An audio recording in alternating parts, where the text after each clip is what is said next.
everybody, I'm Bob Thurston Jr. and welcome to our opening edition of Can-Am Clips for 1997. We're down at the Watertown Ice Arena in Watertown, New York for the 8th annual Thousand Islands Racing Preview. On tonight's show, track announcer John Burr and I will be taking you around the arena, talking to some of the racers and their upcoming plans for 1997. Before we get going, we're going to take a short commercial break, and John will be back talking to some of the legends of racing in the North Country area.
A name synonymous with racing in our part of the country, and as far as I'm concerned, one of the most professional men in auto racing. He's retired now, took a little tumble out at Rolling Wheels a few years ago. Still is an ambassador in motorsports. You still got a lot of friends out there? These are all friends. Now, if we go up to the corner booth up here, you're going to see a couple different cars with a young man who had a nice brush cut, nice silver brush cut in the late 50s, early 60s that drove the 10 car and the 11 car. Do you know who that guy was? Some tall guy. He's a teacher. I don't know, but Bob Hunter might be able to tell you. He did an excellent job with these old photos. As far as your profession, as far as teaching and so forth, how many more years? Well, you know, we're just playing it by ear now, so, you know, it's something like racing. You know, when it isn't fun anymore, then we'll think about something else. Yeah, well, hopefully keep us fun for a long time. Now, one thing I will say, you're looking for a job right now, trying to drive a sprint car hauler. So if anybody's got a sprint car, they want to follow World of Outlaws or something, Adrian is available, right? You got your license, you can do that. Well, I already have, you know, spoken to Charlie Caprera, because that's Charlie Caprera's dream, is to have a sprint car. So I'm number one. I got the first application in for that job. Okay, so we'll see you in racing for a lot of years. I hope so. Okay, let's give him a nice round of applause. Our friend Adrian Flath, the driver of the car number 10 and number 11 a few years ago. Let's go back to the Watertown days of the 50s. That was really Speed's heyday, the 50s, early 60s. You remember the Hudson Hornet? Now we're going back. We're turning back the clock here a few years. Speed came to us from down around the Rome area, Taberg area, down Boonville, Oneida County. And he was famous down there, a great winning driver. Speed Williamson was in the Hudson Hornet. Speed, how you doing? Good to see you again. Pretty good. Pretty good. Have you been to the races at all lately, Speed? Have you been the last few years? Yeah, I've been out to Utica Rome a couple of times in the last year. Yeah. Changed a little bit, hasn't it? Oh, yeah. It's a lot different than it used to be. Now, when did you start racing at Watertown? Remember, what years were that, Speed? Late 50s? Yeah, late 50s, early 60s. And did you keep the same car number? What was your number? 116. Did you ever get upside down? Good many times. Did you have help getting upside down, or did you do it all by yourself? Mostly always had help. Back in the days, you had a lot of help getting upside down, didn't you? Yeah, You feeling pretty good now? yeah, all but my legs are giving out on me. So, racing, well, you're one of the pioneers of it, but if you had to do over again, you'd get right back into it, wouldn't you? Sure would. Made a lot of friends. Yeah, a lot of friends and I had a lot of fun. And a lot of memories. Yeah. Okay, let's give him a nice round of applause. Our friend Speed Williamson, if you would, please. This guy is semi-retired. He's been retired and semi-retired for years. He sells insurance, so that's one of his problems. I know that. Freddie Borisov. Now, we had a neat thing happen a few years ago at the Canam Speedway. Freddie, I was out there campaigning in the late model class with his daughter alongside. Now, not everybody can say that, Fred. That's true. That's true. Not many guys can say, you can say a son drives, but not your daughter, and mine did. That's right. Now, we're going back to the old Watertown grounds. When did you race down there? What years, Freddie? Late 50s? Late 50s, early 60s. Okay. And number 40 all the time? Always number 40. So how many years did you run at Watertown? Oh, about 6. 6 years. You had a good year? You made a lot of good friends? A lot of good friends. All these guys around here, I see them every year. They're lasting friends. And I've always enjoyed motorsports, still do, and I guess I always will. And I enjoy the people that are hooked up with it, including you, John. Any special plans? You're ready to go with the vintage? And when do you guys start then, Fred? Any idea? May 6th. May 6th, so it's not that far away. You're ready? You're ready. You going to let Derwin go by, or going to try to run him off? I'm going to try to run Al Derwin off. He does that to everybody else. Just kidding, Al. Okay, let's give him a nice round of applause. Thank you, Fred. Fred Borisov in the 40. Auto racing has its Junior Johnsons. This is Canada's answer to Junior Johnson. This is one of the biggest crooks that we ever had. How you feeling? Not too bad, not too bad. What have you been up to? Oh, not too much, not too much. Come see all my nice friends here. You didn't miss a friend, did you? No, we're all good friends. Good buddies. Frank had a little bit of a problem with his health, but he's battled back in good shape. He got inducted into the Hall of Fame, and his car is up here. Now, tell me a little bit about that X car that's up there. How often did you run that? It doesn't look very safe. We bought that in a hurry. I wrecked my other car. I bought that off of Billy Bum out of Syracuse. And we took it right to the track there. We run it, I think, 3 or 4 years. It won 2 fair races at Jefferson Fair. And then it started to get a little tired. So we got rid of it, but they found that it was sitting down in a barn down in Utica there for 35 years. So we got it and put it back together, but it's the original car, but it's the frame has been changed, that's all. I think Al Amley helped you with. Now, I noticed when Dick Lappin was here today, and of course I go back with your X cars, and he also had an X car. Did you get him going in this, Frank? I know you helped a lot of people. Well, I was getting tired, getting old, whatever way you want to look at it, and Dick was, he's running the hobby cars here, and he comes from where I come from, so I says, you want to get in it? And I was obligated to hire White to drive his car, so I said, you can drive this car, and I'll sell you this other one, and then you can run it in Kingston. So that's the way it ended up, and I quit, and he took the cars over. Frank kind of retired. Now, going back, I'm picking on him about Junior Johnson. This guy could make it from Kingston down to Watertown in probably about 20 minutes. He was notorious for outrunning the cops on 104 up there, 401, but you made a lot of friends anyway, didn't you? Oh, yeah. They're all good friends. I talked to one last week there for about an hour there. Yeah. Did you? Oh, yeah. They remember me. I was going to say they probably remembered you, didn't you? You made it down to a few races this year, Frank. Again, one of the accolades you can say he's in the Hall of Fame, and racing's been good to you, and you certainly been good to racing, so it kind of worked out together. I made a lot of friends. They're still friends. I got no argument with nobody. I think that's part of racing. Once you get some friends in racing, you're always going to have them, aren't you? Yep, that's it.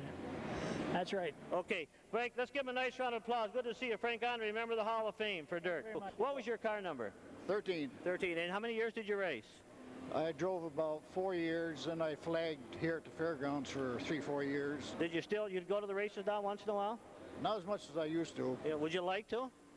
Well, I got a son and grandson that's into karts and micro sprints, so it's sort of getting back in. You're staying with it a little bit then. Good. Yeah, right. So you made a lot of good friends then, Fran. You bet, yeah. Good. And it's been good to you, and it's something they're never going to take away. So you were kind of one of the pioneers. You were back in, what'd you run for a motor? I had a little flathead Ford. At the flathead, that was a division. Yeah, the old 85 horse. Yeah, I think at that time there was a Ford. Well, they more or less used to generate most of the motors, didn't they? Yeah. Well, back in our day when Frank was in there, Don June, he was sponsored by Ford Garage, and of course they had the Smarts, and they put a 4-inch crank in and whipped the hell out of us. So they're a little bit upset. He's still working at it. So that owner's our tech inspector. So good to see you again. Thanks for coming down. Now that we have had a chance to meet all of the drivers in the past, the pioneers of auto racing, let's take ourselves a short break, and we'll come right back and look ahead for 1997.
At Canam Speedway, we have it all. We're going to go with go-karts on Friday nights, of course, into the small block modifieds on Saturday, and of course, the brand new class this year, the IMCA modifieds. Right now, we're going to go to one of our rising stars at the Canam Speedway. This is Chris Thurston, second-generation driver, third-generation driver. Chris, last year, how'd you do in the go-karts? I ended up 5th place in points with 1 win. 1 win. Now this year, was that the first win last year, Chris? At Canam. At Canam. Now this year, anything different in the car? Do you have to move up a class? I have to move up 1 class to junior restricted. And how old are you, Chris? Gonna be 14 in August. Now I know your dad and your grandfather, of course, very much interested in auto racing. Do you have any dreams, anything special you want to get into, or do you like the go-karts? What would you like to do, Chris? I don't really have any dreams. I just like the go-karts. You enjoy it? Make a lot of friends at go-kart racing on Friday night. Yeah. And I know a lot of guys hang out and be cool with you on Saturdays, so you're having a good time there, a feature win. Let's double that this year at least, all right? I'll try. Okay, Chris Thurston, brand new car, brand new sponsor at the go-karts at the Canam Speedway on Friday nights. As we progress, we're going to go 1 step to Debbie. Deb Stevenson was a go-kart racer for how many years, Deb? 3. 3 years. Going to stay with it. Going to stay with it. Going to stay with it, but also making a move this year. What are you going to be doing this year on Saturday nights? Tell us. Driving an IMCA modified.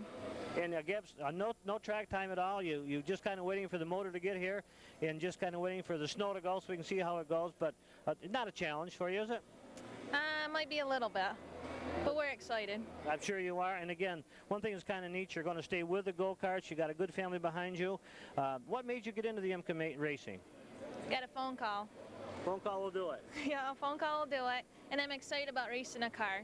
We wanted to do something different. You're going to move on to good things. We want to see you down the winner's circle at Canam on Saturday nights as well, okay? Thank you. Deb Stevenson in the IMCA car for 1997. We're talking with Dave Bartlett here at the car show. Another really not new car for 1997, but 97, that's not for the year, is it, Dave? No, that's for Froggy 97, WFRY out of Watertown. Now, a little bit about it. Dave is, of course, a race driver, been with us for 20-plus years, a good runner. Dave was picking on us earlier about having different number changes. Got a great sponsor this year, but a little bit about the motor in the car. This year, and last year, too, Dave, you went rather than because of your business being busy, you went to somebody working with the motor in the chassis with you. Yes, we have a 96 Olsen Eagle powered by a 358 motor from Bob Stapleton from Elmira, New York. So right now we're just kind of waiting for the good weather to come greet us and get this thing tested out. Hopefully it'll get here. Can't wait to get it dirty. As we sit here in the pouring rain. We're ready to go right now. We'll see you down in front, Dave. Thank you, John. Dave Bartlett in the number 97. We were talking about racing being a family sport, and this is certainly no exception. Talking about Dave Bartlett, been a racer for many, many years with us at the Canam Speedway. Now it's second generation time. Tyler Bartlett right here with his machines, and of course Ryan Bartlett with his two machines. We're going to go to Ryan, to Tyler a little bit. Tyler, how many years you been racing? This is my second year. Now, what did you race last year? What was the class? My class was junior sportsman. And what will it be this year? Same class?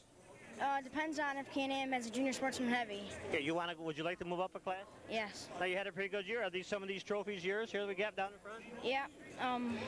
These half over here. Those are all yours. So you had a pretty good. What'd you end up in points this year? Third. Third points for the first year out. Second, that is fantastic. Tyler, does your mom and dad, do they help you a lot because they're busy with the business and their race car? Yeah, my parents help me a lot. My grandparents help me a lot. Kind of a family affair, folks, is what we're looking at. So you're ready to just get the snow off the track and get racing, right? Yep. Good luck to you. We'll see you up there on Friday nights, okay? Thank you. Thank you, Tyler Bartlett in the big number 8, and over here waiting patiently is brother Ryan. How you doing, Ryan? Pretty good. And what class you racing in?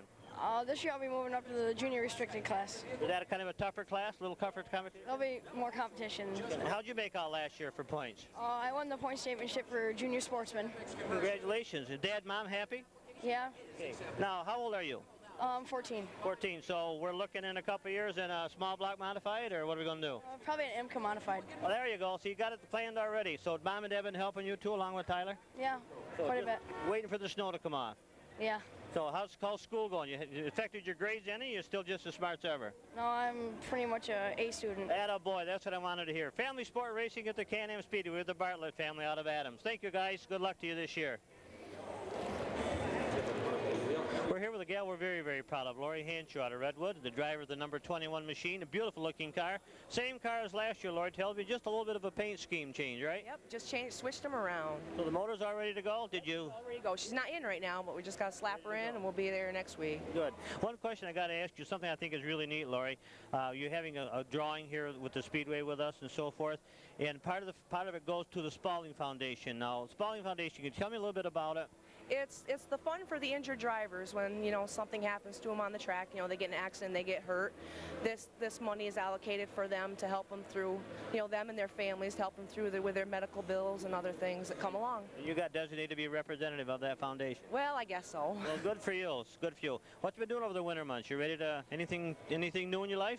No, not right now. Just ready to get back racing and working, and that's it. Snow's off the track, ready to test next week, ready to go. That's great. We're ready.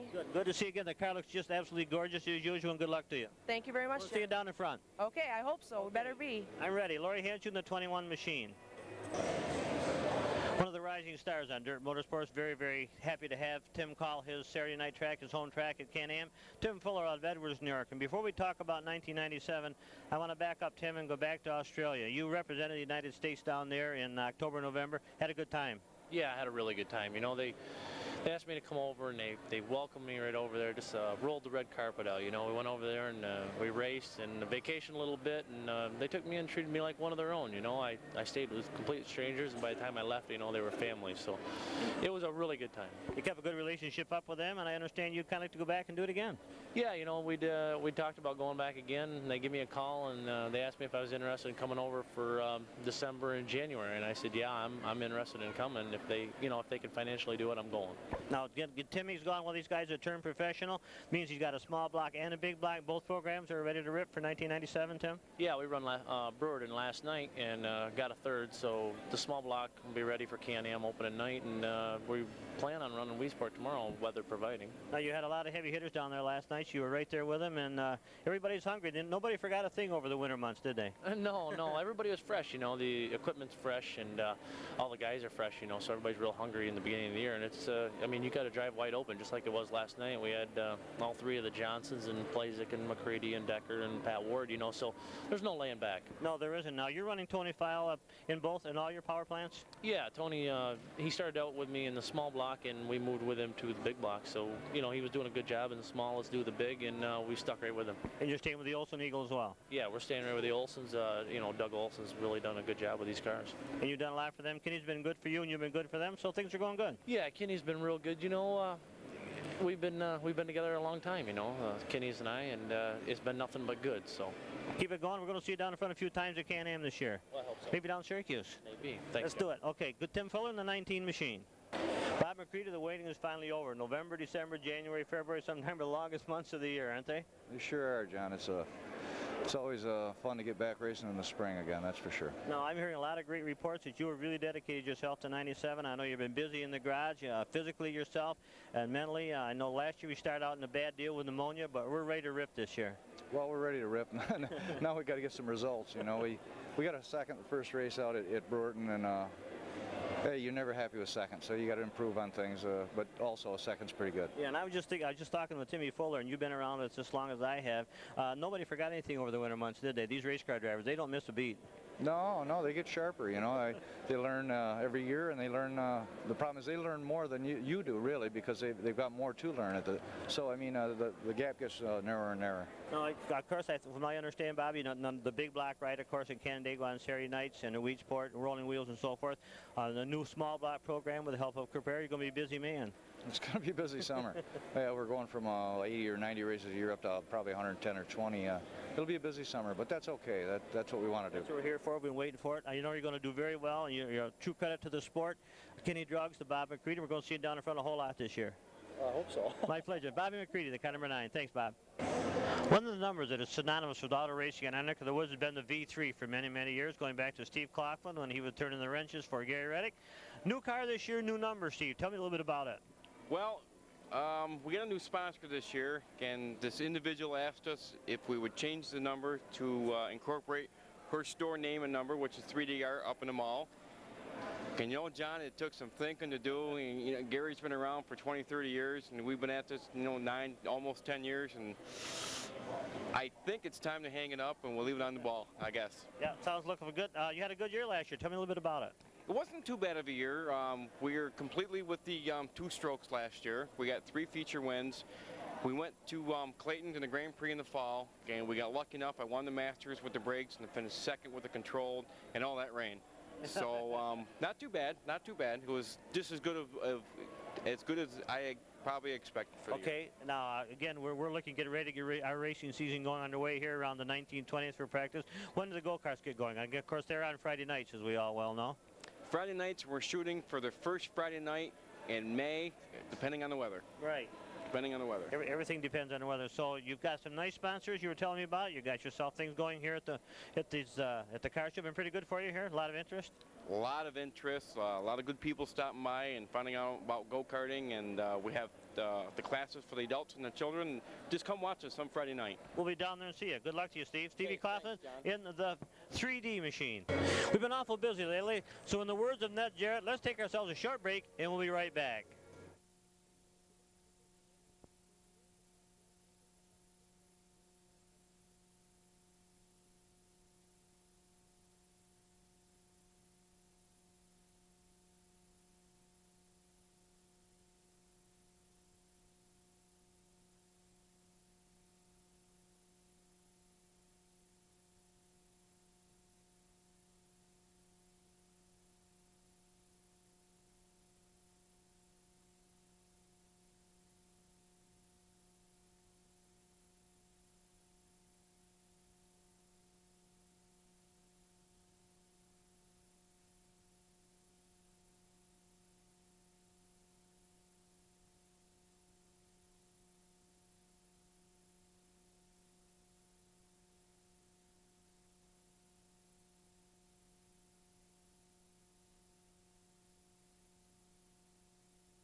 working at Canam Speedway since 1979, 1978, somewhere in through there. This year, Bobby, you decided to make a decision long about the fall, early winter, changing in class. I know it was a decision that took a lot of thought on your part, but I think from what I'm hearing, with the addition of the IMCA class, it's looking pretty good. Well, it was a hard decision for us. You know, we've been with 5 classes, and a lot of these guys are our local drivers have been with us for many years, but we're looking down the road 3 or 4 years from now, and if we don't get back into sensible, realistic figures, then, you know, we're just going to be losing cars and drivers. The costs are just getting too high.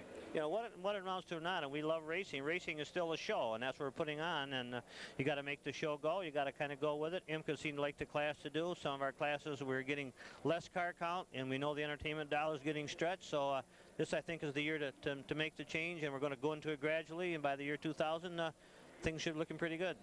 Well, we're looking at the IMCA class over a 3-year period before it builds up to be something strong. But right now it seems to be the only class throughout the whole country that's showing any improvement or any development. Everything else is kind of stagnant right now, and some of the classes are showing a real decrease.